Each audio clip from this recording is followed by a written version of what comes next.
Aptitude test നമ്മൾ കേട്ട് പരിചയിച്ച ഒരു വാക്കാണ് aptitude test.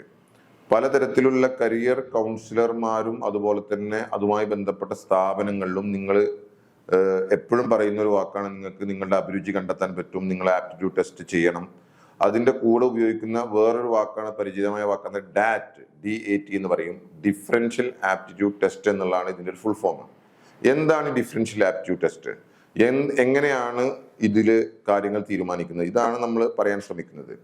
Differential aptitude test എന്ന് പറയുന്നത് ശരിക്കും ഡെവലപ്പ് ചെയ്തെടുത്തിട്ടുള്ളത് വലിയ ഏജൻസികൾ, ഇപ്പോൾ വലിയ ഏജൻസികളിലേക്ക് ആളുകൾ റിക്രൂട്ട് ചെയ്യാൻ വേണ്ടി ഡെവലപ്പ് ചെയ്ത ഒരു ടെസ്റ്റാണ്. അപ്പൊ അവരുടെ ആപ്റ്റിറ്റ്യൂഡ് ആ മേഖലയിൽ ഏതൊക്കെ മേഖലയിലാണ് എന്ന് മനസ്സിലാക്കിയിട്ട് അതിനനുസരിച്ച് ആളുകളെ യൂസ് ചെയ്യുക എന്നുള്ളതാണ് ഇതുകൊണ്ട് ഉദ്ദേശിച്ചത് ഫസ്റ്റ് ഇത് ഡെവലപ്പ് ചെയ്തെടുത്ത സമയത്ത്. പിന്നെ അതിന് ഒരു വേൾഡ് വൈഡ് അംഗീകാരം കിട്ടുകയും ഈ കരിയർ ഗൈഡൻസ് മേഖലയിൽ അല്ലെങ്കിൽ ഒരാളുടെ കരിയർ കണ്ടെത്തുന്നതിന് വേണ്ടിയിട്ട് ഇതിനെ എല്ലാ തലത്തിലും ഉപയോഗിക്കാം എന്നുള്ള രൂപത്തിലേക്ക് മാറുകയും ചെയ്തു. ഇവിടെ എന്താണ് ചെയ്യുന്നതെന്ന് ചോദിച്ചു കഴിഞ്ഞാല്, നമ്മൾ 6 7 മേഖലയിൽ, ചില കേസിൽ 7 നടത്താറുണ്ട്, ചില മേഖലയിൽ 6 നടത്താറുണ്ട്. ഈ 6 7 മേഖലയിൽ നമ്മൾ പിന്നെ ടെസ്റ്റുകൾ നടത്തി ഇതിൽ ഏതിലാണ് ഏറ്റവും കൂടുതൽ അയാൾ പെർഫോം ചെയ്യുന്നത് നോക്കി ആ ആപ്റ്റിറ്റ്യൂഡാണ് അയാൾക്ക് കൂടിയതെന്ന് മനസ്സിലാക്കി അതുമായി ബന്ധപ്പെട്ട മേഖലയിലേക്ക്, അതാണ് അയാൾക്ക് പറ്റിയ കരിയർ അതിൽ നിന്ന് തീരുമാനിക്കുന്ന രീതിയാണിത്. ഇതിൽ നമ്മൾ പ്രധാനമായും അളക്കുന്നത് 7 മേഖലകളാണ്. ഒന്ന് എന്ന് പറയുന്നത് നമ്മളുടെ വെർബൽ ആപ്റ്റിറ്റ്യൂഡാണ്, രണ്ടാമത് നമ്മളുടെ ന്യൂമറിക്കൽ ആപ്റ്റിറ്റ്യൂഡാണ്, മൂന്നാമത് നമ്മളുടെ മെക്കാനിക്കൽ ആപ്റ്റിറ്റ്യൂഡാണ്, നാലാമത് നമ്മളുടെ സ്പേഷ്യൽ ആപ്റ്റിറ്റ്യൂഡാണ്, അഞ്ചാമത് നമ്മളുടെ അബ്സ്ട്രാക്ട് റീസണിങ് ആണ്, ആറാമത് നമ്മളുടെ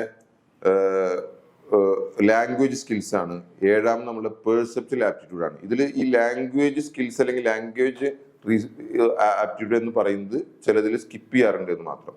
പിന്നെ ഇതിനെ കസ്റ്റമൈസ് ചെയ്ത ആളുകൾ യൂസ് ചെയ്യാറുണ്ട്. കസ്റ്റമൈസ് ചെയ്ത് ഉപയോഗിക്കുക കഴിഞ്ഞാൽ ചില ടെസ്റ്റുകൾ കംപ്ലീറ്റ് ആയിട്ട് ആപ്റ്റിറ്റ്യൂഡ് ടെസ്റ്റ് മാത്രം നടത്തുന്ന ടെസ്റ്റുകളിൽ കൂടുതൽ ക്വസ്റ്റ്യൻസും അതിനനുസരിച്ച് സമയവും കൊടുക്കാറുണ്ട്. ചില ടെസ്റ്റുകൾ, കരിയർ അസസ്മെന്റ് ടെസ്റ്റുകളിൽ എന്ത് ചെയ്യും, ഇതൊരു ഭാഗമാക്കി ഉൾപ്പെടുത്തുമ്പോൾ ക്വസ്റ്റ്യൻസിന്റെ എണ്ണം കുറയുകയും അതിനനുസരിച്ച് സമയം കുറയുകയും ചെയ്യും. ഇതിന്റെ ഒരു ബേസിക് റൂൾ എന്താണെന്ന് ചോദിച്ചു കഴിഞ്ഞാൽ, നിങ്ങൾക്ക് കൂടുതൽ ക്വസ്റ്റ്യൻസ് കുറഞ്ഞ സമയം കൊണ്ട് ചെയ്യാൻ നിങ്ങളെ പ്രേരിപ്പിക്കുക എന്നുള്ളത്. ഇത് സമയബന്ധിതമായ ടെസ്റ്റുകളാണ്. ഒക്കെ ഒരു നിശ്ചിത സമയം മാത്രമേ നമുക്ക് എന്തുള്ളൂ ഇതിന് ലഭിക്കുകയുള്ളൂ, ഓൺലൈൻ ആണെങ്കിലും നേരിട്ട് നടത്തുമ്പോഴും. അപ്പൊ ഈ ചുരുങ്ങിയ സമയം കൊണ്ട് ആ ആപ്റ്റിറ്റ്യൂഡ് കൂടിയ ആൾ, ഞാൻ നേരത്തെ പറഞ്ഞ 7 ആപ്റ്റിറ്റ്യൂഡുകളിൽ ഓരോന്നും ഓരോ ടെസ്റ്റാണ്. അപ്പൊ ആ ആപ്റ്റിറ്റ്യൂഡ് കൂടിയ ആൾ എന്ത് ചെയ്യും, അതിൽ കൂടുതൽ പെർഫോം ചെയ്യും. അതൊരു സ്വാഭാവികമായ പ്രതികരണമാണ്. നമുക്ക് എല്ലാവർക്കും ആൻസർ ചെയ്യാൻ പറ്റുന്ന ചോദ്യം തന്നെ ആയിരിക്കും, പക്ഷെ നമുക്ക് കൂടുതൽ സമയം തന്നു കഴിഞ്ഞാൽ നമുക്ക് എല്ലാവർക്കും ആൻസർ ചെയ്യാൻ പറ്റുന്ന ചോദ്യം തന്നെ ആയിരിക്കും ഇതിൽ ഉൾപ്പെടുത്തിയിട്ടുണ്ടാവുക. പക്ഷെ ആ കുറഞ്ഞ സമയം കൊണ്ട് അതിൽ കൃത്യമായിട്ട് ഉത്തരം കൂടുതൽ ചെയ്യുന്ന ആളുകൾക്ക് ആപ്റ്റിറ്റ്യൂഡ് കൂടിയതായിരിക്കും. ഇതാണ് ഉദ്ദേശിക്കുന്നത്. അപ്പൊ നമ്മൾ ഈ ആപ്റ്റിറ്റ്യൂഡ് ടെസ്റ്റ് നടത്തുന്ന സമയത്ത് ഈ പറഞ്ഞ 7 ആപ്റ്റിറ്റ്യൂഡിനെ കുറിച്ച് പറഞ്ഞു. ഇതിൽ എന്താണ് ഓരോ ആപ്റ്റിറ്റ്യൂഡ് എന്നുള്ളത് നമുക്ക് മനസ്സിലാക്കാൻ ശ്രമിക്കാം. ഇതില് നമ്മൾ പറഞ്ഞ വെർബൽ ആപ്റ്റിറ്റ്യൂഡ് എന്ന് പറയുന്നത് വാക്കുകൾ തമ്മിൽ റിലേറ്റ് ചെയ്യാനുള്ള കപ്പാസിറ്റിയാണ് ടെസ്റ്റ് ചെയ്യുന്നത്. ഒരു വാക്കും അതിനോട് റിലേറ്റ് ചെയ്ത വേറൊരു വാക്കും നമുക്ക് ആൻസർ ആയി തന്നിട്ടുണ്ടെങ്കിൽ അതിനെ നമ്മൾ പെട്ടെന്ന് 4 ആൻസറുകളിൽ നിന്ന് ഒരു ആൻസർ കണ്ടെത്തി നമ്മൾ എന്ത് ചെയ്യാണ്, മുന്നോട്ട് പോകുക എന്നുള്ളതാണ്. അപ്പൊ ആ ഒരു റിലേറ്റിവിറ്റി കൺസെപ്റ്റ് അല്ലെങ്കിൽ ഈ ഒരു റിലേറ്റ് ചെയ്യാനുള്ള ഒരു കപ്പാസിറ്റി കൂടിയ ആളുകൾ ഇതിൽ കൂടുതൽ സ്കോർ ചെയ്യും. അപ്പോൾ അത് ചില ജോബുകൾ നമുക്കറിയാം, ഇങ്ങനത്തെ ഒരു സ്കില്ലുള്ള ആളുകൾ ആവശ്യമുള്ള ജോബുകൾ ഇഷ്ടം പോലെ ഉണ്ട്. അപ്പൊ ആ ഒരു ആപ്റ്റിറ്റ്യൂഡ് കൂടിയ ആളുകൾക്ക് എന്ത് ചെയ്യാം, ഈ തരത്തിലുള്ള ജോബുകളിലേക്ക് അവർക്ക് എന്ത് ചെയ്യാൻ പറ്റും, തിരിഞ്ഞു പോകാൻ പറ്റും. നമ്മൾ ഈ ആപ്റ്റിറ്റ്യൂഡ് ടെസ്റ്റ് നടത്തുമ്പോൾ നമ്മൾ മനസ്സിലാക്കേണ്ടത് ഒരു ആപ്റ്റിറ്റ്യൂഡ് മാത്രമല്ല നമുക്ക് ഉണ്ടാവുക, നമുക്ക് 1 2 ആപ്റ്റിറ്റ്യൂഡുകളായിരിക്കും ഹൈലൈറ്റ് ചെയ്ത് നിൽക്കുന്നുണ്ടാവുക. അതിന്റെ അടിസ്ഥാനത്തിലാണ് ഇതിന്റെ എന്ത് ചെയ്യേണ്ടത്, ഒരു അനാലിസിസ് നടത്തേണ്ടത്. അപ്പോൾ ഒരാളുടെ കേസും മറ്റുള്ള കേസും വളരെ ഡിഫറെന്റ് ആയിരിക്കും. ഏതെങ്കിലും ഒരു ആപ്റ്റിറ്റ്യൂഡ് കൂടുതലായിരിക്കും, രണ്ടാമതൊരു ആപ്റ്റിറ്റ്യൂഡ് ഉണ്ടാവും, ബാക്കിയുള്ളതൊക്കെ ഒരു ആവറേജിലോ അതിന് താഴെയായിരിക്കും ഉണ്ടാവുക. സാധാരണ ഇതിൽ ചിലർക്ക് 3 ആപ്റ്റിറ്റ്യൂഡൊക്കെ കൂടി നിൽക്കുന്ന കേസുകൾ ഉണ്ടാവാറുണ്ട്. അപ്പോൾ ഇതിന്റെ അടിസ്ഥാനത്തിൽ ഹൈലൈറ്റ് ചെയ്യുന്ന ഏതാണ്, രണ്ടാമത്തേതാണ്, മൂന്നാമത്തേതാണ് നോക്കിയിട്ടാണ് കാര്യങ്ങൾ തീരുമാനിക്കുക.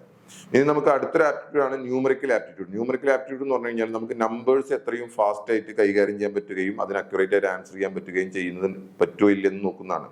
അപ്പൊ അതുമായി ബന്ധപ്പെട്ട മേഖലയിലേക്ക് ഇയാൾക്ക് തിരിഞ്ഞു പോകാൻ പറ്റുന്നതാണ്. ഇപ്പൊ നമ്മൾ ഫിനാൻസ് മേഖല എടുത്തു കഴിഞ്ഞാൽ നമ്പേഴ്സിന്റെ ഒരു കളികളാണ്.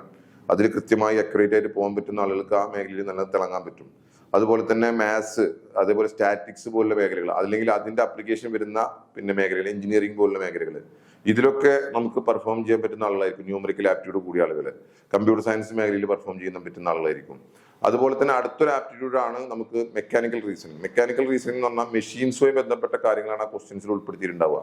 അപ്പോൾ അതിനെ പെട്ടെന്ന് മനസ്സിലാക്കുകയും അതിനെ ആൻസർ ചെയ്യാൻ പറ്റുകയും ചെയ്യുന്ന ആളുകൾക്ക് ഈ ഒരു കാര്യത്തിൽ, അതായത് മെഷീൻസ്, അതിന്റെ പ്രവർത്തനങ്ങൾ, അതിന്റെ ഡിസൈനിങ്, അങ്ങനത്തെ കാര്യങ്ങളിലൊക്കെ പിന്നെ പോയാൽ അവർക്ക് തിളങ്ങാൻ പറ്റും. അപ്പൊ നമ്മൾ മെക്കാനിക്കൽ റീസണിങ്ങും ന്യൂമറിക്കൽ ആപ്റ്റിറ്റ്യൂഡും രണ്ടും കൂടിയ ആളുകളെ നമുക്ക് എഞ്ചിനീയറിംഗ് മേഖലയിലേക്ക് പ്രിഫർ ചെയ്യാം. കാരണം അത് രണ്ടും കൂടി മിക്സ് ചെയ്തൊരു മേഖലയാണ് പല എഞ്ചിനീയറിംഗ് മേഖലകളിലും. ചിലതിലും പിന്നെ ന്യൂമറിക്കൽ ആപ്റ്റിറ്റ്യൂഡ് മാത്രം വരുന്ന കമ്പ്യൂട്ടർ സയൻസ് പോലുള്ള മേഖലകൾ അതാണ് കൂടുതലായിട്ട് ഇമ്പോർട്ടൻസ് കൊടുക്കുന്നത്. അപ്പോൾ നെക്സ്റ്റ് അതുപോലെ തന്നെ നമുക്ക് അടുത്തൊരു ആപ്റ്റിറ്റ്യൂഡാണ് സ്പേഷ്യൽ ആപ്റ്റിറ്റ്യൂഡ്. നമുക്കൊരു ഇമാജിനേഷൻ കപ്പാസിറ്റി എത്രത്തോളം, നമുക്ക് തന്ന പിക്ചറുകളായിരിക്കും കൂടുതൽ ക്വസ്റ്റ്യൻസ് ഉണ്ടാവുക. ആ പിക്ചറുകളെ ബേസ് ചെയ്തിട്ട് നമ്മൾ എന്ത് ചെയ്യാണ്, ഇതിന്റെ വേറൊരു ഇതിനെ മാറ്റി കഴിഞ്ഞാൽ എങ്ങനെയാണ് അത് വരിക, അതുപോലെ തന്നെ എന്താ പറയാ അതിന്റെ അടുത്ത ലെവലിൽ എങ്ങനെയായിരിക്കും, തിരിച്ചു വെച്ച് എങ്ങനെയായിരിക്കും, ഇതൊക്കെ നമുക്ക് പെട്ടെന്ന് നമുക്ക് ഇമാജിൻ ചെയ്യാൻ പറ്റുന്ന ആളുകളുണ്ട്, വളരെ സ്ലോ ആയിട്ട് ഇമാജിൻ ചെയ്യാൻ പറ്റുന്ന ആളുകളുണ്ട്. ഇത് പെട്ടെന്ന് ഇമാജിൻ ചെയ്യാൻ പറ്റുന്ന ആളുകൾക്ക് ആ ഒരു നിശ്ചയ സമയത്തിനുള്ളിൽ കൂടുതൽ സ്കോർ ചെയ്യാൻ പറ്റും. അപ്പൊ ഈ ആപ്റ്റിറ്റ്യൂഡ് കൂടിയ ആളുകൾ എന്ത് ചെയ്യുക, ഒരു ഡിസൈൻ മേഖലയിലേക്ക്, ആർക്കിടെക്ചർ മേഖലയിലേക്ക്, നമ്മൾ ബാച്ചലർ ഓഫ് ഡിസൈൻ എന്ന് പറഞ്ഞ ഫാഷൻ ഡിസൈനിങ് പോലെ ബാച്ചലർ ഓഫ് ഡിസൈൻ എന്ന് പറഞ്ഞ കോഴ്സൊക്കെ വളരെ വിപുലമായിട്ടുള്ള കോഴ്സുകളുണ്ട്. അപ്പൊ അതുപോലുള്ള മേഖലയിലേക്ക്, അതുപോലെ ഡിസൈനിങ്, നമുക്ക് മെഷീൻസിന്റെ ഡിസൈനിങ് ആയിക്കോട്ടെ, ഡ്രസ്സ്, നമ്മൾ ആ ഒരു പുതിയ സാധനങ്ങൾ ഡിസൈൻ ചെയ്യുന്ന ഏത് മേഖലയിലേക്കും ഇവർക്ക് പോകാൻ പറ്റും എന്നുള്ളതാണ് പിന്നെ ഈ ആപ്റ്റിറ്റ്യൂഡ് കൂടിയ ആളുകൾ ശ്രദ്ധിക്കേണ്ടത്. അതുപോലെ തന്നെ നമുക്ക് പിന്നെ പേഴ്സെപ്ച്വൽ ആപ്റ്റിറ്റ്യൂഡ് എന്ന സംഭവമുണ്ട്. പേഴ്സെപ്ച്വൽ ആപ്റ്റിറ്റ്യൂഡ് നമുക്ക് പെട്ടെന്ന് കാര്യങ്ങളിൽ റെസ്പോണ്ട് ചെയ്യുകയും അതുപോലെ തന്നെ വളരെ അക്യുറേറ്റ് ആയിട്ട് കാര്യങ്ങൾ ലോങ് ടൈമിൽ ഒരു തുടർച്ചയായിട്ട് ചെയ്യാൻ പറ്റുകയും ചെയ്യുക എന്നുള്ളതാണ് പേഴ്സെപ്ച്വൽ ആപ്റ്റിറ്റ്യൂഡ് കൊണ്ട് ഉദ്ദേശിക്കുന്നത്. ആ തരത്തിലുള്ള ക്വസ്റ്റ്യൻസ് ആയിരിക്കും അതിലുണ്ടാവുക. അപ്പൊ ആ ആപ്റ്റിറ്റ്യൂഡ് കൂടിയ ആളുകൾ എന്ത് ചെയ്യുക, നമ്മളെ ജോബിനെ അതിനായിട്ട് റിലേറ്റ് ചെയ്യാൻ ശ്രമിക്കുക. ഞാൻ നേരത്തെ പറഞ്ഞു, വീണ്ടും പറയാണ്, നമുക്ക് ഒരു ആപ്റ്റിറ്റ്യൂഡ് മാത്രമല്ല ഉണ്ടാവുക, ഒന്നിലധികം ആപ്റ്റിറ്റ്യൂഡ് ഉണ്ടാവും. അപ്പൊ നമുക്ക് കിട്ടിയ ആപ്റ്റിറ്റ്യൂഡുകളെ മിക്സ് ചെയ്ത് നോക്കിയിട്ട് അതുമായി ബന്ധപ്പെട്ട തൊഴിൽ മേഖലകളാണ് നമ്മൾ ഡിസൈഡ് ചെയ്യേണ്ടത്. അപ്പൊ ഇതിന് വിദഗ്ധനായ ഒരാളുടെ സഹായം ആവശ്യമായി വരും പലപ്പോഴും. ഈ ടെസ്റ്റ് കഴിഞ്ഞാൽ അതിന്റെ റിസൾട്ട് കിട്ടിയാൽ പോലും അതിന്റെ ഔട്ട്പുട്ട് വെച്ചിട്ട് നമുക്ക് വിദഗ്ധനായ ഒരാൾക്ക് മാത്രമാണ് ഈ തൊഴിൽ മേഖല ഏതാണെന്ന് നമുക്ക് കണ്ടെത്താൻ പറ്റുള്ളൂ. അപ്പോൾ അത് വളരെ ഇമ്പോർട്ടൻ്റ് ആയിട്ടുള്ള ഒരു കാര്യമാണ് ഇതിൽ. ലാംഗ്വേജ് ആപ്റ്റിറ്റ്യൂഡ്, ചില ആപ്റ്റിറ്റ്യൂഡ് ടെസ്റ്റുകളിൽ മാത്രമാണ് ഇത് കണ്ടുവരാറില്ല, ചില ആപ്റ്റിറ്റ്യൂഡ് ടെസ്റ്റുകളിൽ ഇത് കണ്ടക്ട് ചെയ്യാറില്ല. നമ്മളുടെ ഭാഷാപരമായ കഴിവ്, അതായത് സ്പെല്ലിങ് കറക്ഷനും അതുപോലെ തന്നെ ഒരു സെന്റൻസ് എന്നിട്ട് ആ സെന്റൻസിൽ എവിടെയാണ് മിസ്റ്റേക്ക് പറ്റിയില്ല എന്നുള്ളതും കണ്ടുപിടിക്കുക എന്നുള്ളതാണ് ഇതിൽ ചെയ്യാറുള്ളത്. അപ്പോൾ ഈ കറക്ഷൻസ് വളരെ അക്യുറേറ്റ് ആയിട്ട് ചെയ്യാൻ പറ്റുന്ന ആളുകൾക്ക് ആ ലാംഗ്വേജ് സ്കില്ല് കൂടിയ ആളുകളായിരിക്കും സ്വാഭാവികമായിട്ടും, കാരണം കുറഞ്ഞ സമയം കിട്ടുന്നുള്ളൂ. അപ്പോൾ ഇത് കൂടിയ ആളുകൾക്ക് മനസ്സിലാക്കേണ്ടത്, എനിക്ക് ഈ അക്യുറസിയും അതുപോലെ തന്നെ ലാംഗ്വേജ് പിന്നെ കൈകാര്യം ചെയ്യാനുള്ള കഴിവും കൂടുതലാണെന്ന് മനസ്സിലാക്കിയിട്ട് അതുമായി ബന്ധപ്പെട്ട കരിയർ സെലക്ട് ചെയ്യുക എന്നുള്ളതാണ്.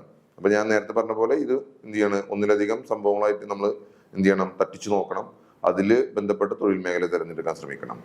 ഇനി വേറൊന്നാണ് നമ്മളുടെ അബ്സ്ട്രാക്ട് റീസണിങ് എന്ന് പറയുന്നത്. അബ്സ്ട്രാക്ട് റീസണിങ് എന്നുകൊണ്ട് ഉദ്ദേശിക്കുന്നത് വെച്ച് കഴിഞ്ഞാൽ, നമുക്ക് കിട്ടിയ ഡാറ്റാസ് അനലൈസ് ചെയ്യാനും, അത് നോൺ വെർബൽ പിന്നെ ഡാറ്റാസ് എന്ന് നമ്മൾ പറയും, നമ്മൾ എഴുതി വെക്കപ്പെട്ട ഡാറ്റാസ് അല്ലാതെ നമുക്ക് ചിലപ്പോൾ ഗ്രാഫിക്കലായിട്ടോ അല്ലെങ്കിൽ കുറെ നമ്പേഴ്സ് ആയിട്ടോ പല രൂപത്തിലുള്ള ഡാറ്റാസ് നമ്മുടെ മുമ്പിൽ വരും.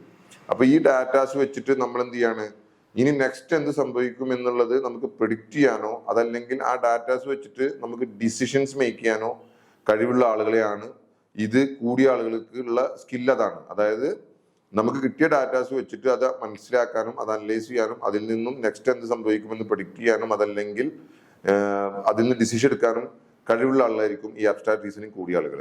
അപ്പൊ ഇത് വളരെ പ്രധാനപ്പെട്ട ഒരു ആപ്റ്റിറ്റ്യൂഡാണ്. അപ്പോൾ ഈ സ്കില്ലുള്ള ആളുകൾ എന്ത് ചെയ്യാണ്, അതുമായി ബന്ധപ്പെട്ട തൊഴിൽ മേഖലകളിൽ എന്ത് ചെയ്യുക, സെലക്ട് ചെയ്യാൻ വേണ്ടി ശ്രമിക്കുക. അപ്പൊ ഡോക്ടേഴ്സിന്റെ കാര്യം നമുക്ക് വേണമെങ്കിൽ ഇതിനായിട്ട് റിലേറ്റ് ചെയ്യാം.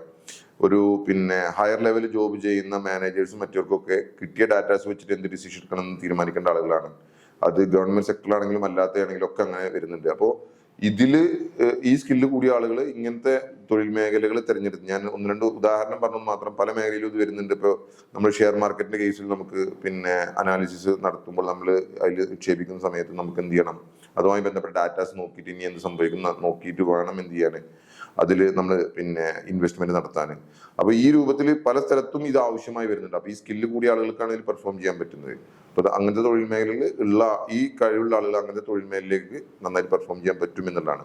അപ്പൊ നമ്മൾ ഈ പറഞ്ഞ ആപ്റ്റിറ്റ്യൂഡുകൾ വെച്ച് നോക്കുമ്പോൾ ഒരു കാര്യം, ഈ ആപ്റ്റിറ്റ്യൂഡ് ടെസ്റ്റിന്റെ ഒരു നല്ല ഗുണം എന്ന് പറയുന്നത് നമുക്ക് കൃത്യമായിട്ട് എന്ത് ചെയ്യാൻ പറ്റും, അക്യുറേറ്റ് ആയിട്ട് നമ്മളെ ആപ്റ്റിറ്റ്യൂഡ് ഏതാണെന്ന് മനസ്സിലാവും. പക്ഷെ ഇതിന്റെ ഏറ്റവും വലിയ പ്രശ്നം എന്ന് പറയുന്നത്, ഇതിന്റെ റിസൾട്ട് നമ്മളെ കയ്യിൽ കിട്ടിക്കഴിഞ്ഞാൽ നമുക്കൊരു ഡിസിഷൻ മേക്കിംഗ് വളരെ പ്രയാസമാണ്.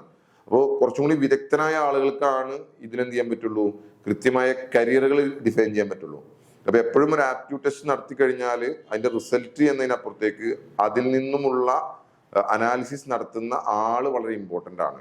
അപ്പൊ അനാലിസിസ് നടത്തി അതിന് തരുന്ന ഔട്ട്പുട്ട് അനുസരിച്ചാണ് നമുക്ക് ഡിസിഷൻ, പിന്നെ കരിയറുകളാണ് നമ്മൾ സെലക്ട് ചെയ്ത് പോകേണ്ടത്. അപ്പൊ അനാലിസിസ് പാർട്ട് വളരെ ഇമ്പോർട്ടന്റ് ആണ് മനസ്സിലാക്കുക. ഇത് എല്ലാവർക്കും പെട്ടെന്ന് ചെയ്ത് പിന്നെ മുഴുമിപ്പിക്കുക, ടെസ്റ്റ് നടത്തുക എന്നുള്ള ആ കൺസെപ്റ്റ് നിങ്ങൾ ചെയ്താലും നിങ്ങൾ ഒന്നിലധികം ആളുകളോടെങ്കിലും എന്ത് ചെയ്യണം, ആ ഒരു അനാലിസിസ് നടത്തുന്നത് നന്നായിരിക്കും എപ്പോഴും എന്നുള്ളതാണ് എനിക്കിതിൽ പറയാനുള്ളത്. കാരണം ഒരാൾക്ക് തെറ്റിയാലും അല്ലെങ്കിൽ രണ്ടുപേരും ഒരേപോലെ പറയുന്നുണ്ടെങ്കിൽ നമുക്ക് മനസ്സിലാക്കാം ഇത് ശരിയാണ് എന്നുള്ളത്. അല്ലെങ്കിൽ എന്തെങ്കിലും മാറ്റങ്ങൾ ഉണ്ടെങ്കിൽ നമുക്ക് എന്ത് ചെയ്യാം, അതില് പ്രശ്നങ്ങൾ ഉണ്ട് എന്ന് മനസ്സിലാക്കാം. അനാലിസിസിൽ ടെസ്റ്റിൽ വലിയ പ്രശ്നങ്ങൾ വരാനുള്ള ചാൻസ് വളരെ കുറവുള്ള ടെസ്റ്റാണ് എന്ത്, ഈ ഒരു ആപ്റ്റ്യൂഡ് ടെസ്റ്റ് എന്ന് പറയുന്നത്. ആപ്റ്റ്യൂഡ് ടെസ്റ്റ് നമ്മൾ പല സ്ഥലങ്ങളിലും പരസ്യങ്ങൾ കണ്ടിട്ടുണ്ടാവും. അപ്പൊ നിങ്ങൾ എന്ത് ചെയ്യണം എന്ന് വെച്ചാൽ ഏതെങ്കിലും ഒരു പ്ലാറ്റ്ഫോമിൽ നിന്ന് ഇത് ചെയ്യാൻ ശ്രമിക്കണം, ഇത് ചെയ്യണം. അത് പിന്നെ അതിന്റെ റിസൾട്ട് എന്ന് പറയുന്നത് നിങ്ങൾക്ക് അവിടെ തന്നെ അനാലിസിസ് നടത്തിയ ഒരു റിസൾട്ട് അവർ പറഞ്ഞു തന്നാൽ പോലും നമുക്ക് എന്ത് ചെയ്യാം, വേറെ ഒരു സ്ഥലത്തു കൂടി നമുക്ക് എന്ത് ചെയ്യാം, ഒരു ഓപ്ഷൻ അത് അറിയുന്ന, കാരണം കുറെ ആളുകൾക്ക് അനാലിസിസ് നടത്താൻ പറ്റുന്ന ആളുകൾ ഇഷ്ടം പോലെ നമ്മൾ അധ്യാപകരുടെ ഇടയിലുണ്ട്, അതല്ല കരിയർ കൗൺസിലർമാരുണ്ട്. അപ്പൊ ഇവരെ രണ്ടുപേരോടെങ്കിലും ഇത് കാണിച്ചു കഴിഞ്ഞിട്ട് അവരുടെ രണ്ടുപേരുടെയും മറുപടി എത്രത്തോളം ശരിയാണ് എന്നുള്ളത് നമ്മൾ നോക്കിയതിന് ശേഷം നമ്മൾ ഡിസിഷനിലേക്ക് പോകുന്നത് നന്നായിരിക്കും എന്നുള്ളത് എനിക്ക് തോന്നാറുണ്ട്. കാരണം ഇതൊരു പിന്നെ പരസ്യം ചെയ്തിട്ട് ചിലപ്പോൾ എന്ത് ചെയ്യും, ഇതിന്റെ ഒരു കൗൺസിലിംഗ് സെഷനിൽ നമുക്ക് അത്ര വിദഗ്ധനല്ലാത്ത ഒരാളാണ് ചെയ്യുന്നതെങ്കിൽ ചിലപ്പോൾ എന്തുണ്ട്, ഇതിന്റെ അനാലിസിസ് പാർട്ട് പാളിപ്പോകാനുള്ള ചാൻസ് ഉണ്ട്. അപ്പൊ അത് മാത്രം ശ്രദ്ധിക്കുക. പക്ഷേ ഈ ടെസ്റ്റ് എന്ന് പറയുന്നത് നിങ്ങൾ ഏത് പ്ലാറ്റ്ഫോമിൽ ചെയ്താലും നിങ്ങൾക്ക് കിട്ടുന്ന റിസൾട്ടിൽ എന്താണ്, വലിയ മാറ്റങ്ങൾ ഉണ്ടാവാൻ ചാൻസ് ഇല്ല. പിന്നെ ഇതില് ആപ്റ്റ്യൂഡ് ടെസ്റ്റ് മാത്രം ചെയ്യുന്ന പറഞ്ഞാൽ നമ്മൾ ഇതിന്റെ മുമ്പ് പലതും സംസാരിച്ചിട്ടുണ്ട്, മൾട്ടിപ്പിൾ ഇന്റലിജൻസ് സംസാരിച്ചിട്ടുണ്ട്, പേഴ്സണാലിറ്റി സംസാരിച്ചിട്ടുണ്ട്. അപ്പൊ ഇതെല്ലാം കൂടി ചെയ്യുന്ന ടെസ്റ്റുകൾ ഇപ്പോൾ അവൈലബിൾ ആണ്. അതായത് പേഴ്സണാലിറ്റി, ആപ്റ്റിറ്റ്യൂഡ്, നമ്മളുടെ ബാക്കി പിന്നെ ഇൻട്രസ്റ്റ് പോലുള്ള ടെസ്റ്റുകളിൽ അടക്കം കരിയർ അസസ്മെന്റ് ടെസ്റ്റ് ഇപ്പൊ അവൈലബിൾ ആണ്. അപ്പൊ അങ്ങനത്തെ ടെസ്റ്റുകളാണ് കൂടുതൽ എഫക്റ്റീവ് ആയില്ല. കാരണം നമ്മളുടെ ബാക്കിയുള്ള കാര്യങ്ങളും കൂടി അനലൈസിസ് നടത്തിയിട്ട് അതിന്റെ ബേസിലാണ് കരിയർ തീരുമാനിക്കുന്നത്. അപ്പോൾ വെറും ആപ്റ്റ്യൂഡ് ടെസ്റ്റ് നടത്തുന്നതിന് പകരം കൂടുതൽ കാര്യങ്ങൾ ഉൾക്കൊള്ളിച്ചുകൊണ്ട് ആപ്റ്റിറ്റ്യൂഡും ബാക്കിയുള്ള കാര്യങ്ങൾ ഉൾക്കൊള്ളിച്ചുകൊണ്ട് ടെസ്റ്റുകൾ ചെയ്യാൻ ശ്രമിക്കുന്നതാണ് കൂടുതൽ ഉചിതം. ഇപ്പോൾ നമ്മൾ ലേൺഫുളിയോ കരിയർ ഗൈഡൻസിന്റെ കാര്യം പറയുകയാണെങ്കിൽ നമുക്ക് ഉള്ള ഈ ഒരു മേഖലയിലുള്ള പിന്നെ കാര്യങ്ങൾ എന്ന് പറയുന്നത്, ഒന്ന് നമുക്ക് കരിയർ കൗൺസിലിംഗ് നമുക്ക് ചെയ്തുകൊണ്ട് നമുക്ക് ഒരു പരിധി വരെ എന്ത് ചെയ്യാൻ പറ്റും, അയാളുടെ കാര്യങ്ങൾ മനസ്സിലാക്കിയിട്ട് അതിന്റെ ബേസിൽ നമുക്ക് കരിയർ കണ്ടെത്താൻ എന്ന് പറയാം. അതിനേക്കാൾ അക്യുറേറ്റ് ആയിട്ടുള്ള സാധനങ്ങളാണ് ടെസ്റ്റുകൾ നടത്തി കണ്ടെത്താൻ പറയുന്നത്. നമുക്കൊരു പേഴ്സണാലിറ്റി ടെസ്റ്റ് ഉണ്ട്, അതുവഴി നമുക്ക് എന്ത് ചെയ്യാം, റിയാസക്കിന്റെ പേഴ്സണാലിറ്റി ടെസ്റ്റ് വഴി നിങ്ങൾക്ക് എന്ത് ചെയ്യാം, നിങ്ങളുടെ പേഴ്സണാലിറ്റി മനസ്സിലാക്കിയിട്ട് അതിന്റെ ബേസിൽ കരിയർ കണ്ടെത്താം. അതല്ലെങ്കിൽ നമുക്ക് ആപ്റ്റ്യൂഡ് ടെസ്റ്റ് മാത്രം നടത്താൻ പറ്റും, അതിന്റെ ബേസിൽ നമുക്ക് കരിയർ കണ്ടെത്താം. അതല്ലെങ്കിൽ നമുക്ക് കരിയർ അസസ്മെന്റ് ടെസ്റ്റ് ഉണ്ട്. ഇവിടെ നമ്മളുടെ പേഴ്സണാലിറ്റിയും ആപ്റ്റിറ്റ്യൂഡും നമ്മുടെ ഇൻട്രസ്റ്റും അതുപോലെ തന്നെ നമ്മുടെ വർക്ക് വാല്യൂ പ്രിഫറൻസ് അടക്കമുള്ള കാര്യങ്ങൾ, ഇമോഷണൽ കോഷ്യന്റ് അടക്കമുള്ള കാര്യങ്ങൾ ഉൾപ്പെടുത്തിക്കൊണ്ട് അതിന്റെ ബേസിൽ നമുക്ക് കരിയർ സജസ്റ്റ് ചെയ്യുന്ന രീതിയാണ്. ഇതാണ് ഏറ്റവും എഫക്റ്റീവ് ആയിട്ട് as A career councillor, career മേഖലയിൽ പ്രവർത്തിക്കുന്ന ഒരാൾ എന്നുള്ളതിലേക്ക് എനിക്ക് തോന്നിയിട്ടുള്ളത്. അപ്പൊ നിങ്ങൾ ഇതിൽ ഏത് ചെയ്താലും കുഴപ്പമില്ല, അതിന്റെ ബേസിലുള്ള അനാലിസിസുകൾ ഉണ്ട്. ഇതിൽ ഏറ്റവും എഫക്റ്റീവ് ആയിട്ട് കരിയർ അസസ്മെന്റ് ടെസ്റ്റ് അവൈലബിൾ ആണെന്ന് മനസ്സിലാക്കിയിട്ട് അത് ചെയ്യാൻ വേണ്ടിയിട്ട് നിങ്ങൾക്ക് എന്ത് ചെയ്യാം, അതിന് ശ്രമിക്കുക. ഇപ്പൊ നമ്മളെ കോൺടാക്ട് ചെയ്ത് കഴിഞ്ഞാൽ നമുക്ക് അതിന്റെ സൗകര്യങ്ങളുണ്ട്. നിങ്ങൾക്ക് വീട്ടിലിരുന്നിട്ട് തന്നെ ചെയ്യാൻ പറ്റുന്ന സംവിധാനങ്ങളാണ്. നിങ്ങളെ മൊബൈൽ ഫോൺ ഉപയോഗിച്ചിട്ട് അതിന്റെ റിസൾട്ട് നമുക്ക് രണ്ടുപേർക്കും കിട്ടുന്ന രൂപത്തിലാണ് ആ ടെസ്റ്റ് ഡിസൈൻ ചെയ്തിട്ടുള്ളത്. അതിന്റെ അടിസ്ഥാനത്തിൽ കൗൺസിലിംഗ് വളരെ ഈസിയാണ്. കുറച്ചുകൂടി അനാലിസിസ് പാർട്ട് കുറച്ചുകൂടി ഈസി ആയിട്ടുള്ള കാര്യമാണ് ഈ കരിയർ അസസ്മെന്റ്. അപ്പൊ നിങ്ങൾക്ക് ഏത് വേണമെങ്കിലും എന്ത് ചെയ്യാം, ഒപ്റ്റ് ചെയ്യാം. ഞങ്ങൾ ഓൺലൈനായിട്ടും നേരിട്ടും കാര്യങ്ങൾ ചെയ്യുന്നുണ്ട്. അപ്പൊ നിങ്ങൾ വീട്ടിലിരുന്നു കൊണ്ടോ നിങ്ങളെ എവിടെയാണെങ്കിലും നമുക്ക് എന്ത് ചെയ്യാൻ പറ്റും, നിങ്ങളുടെ ഒരു കരിയർ കണ്ടെത്താൻ വേണ്ടിയുള്ള ശ്രമം നടത്താൻ നമുക്ക് പറ്റും.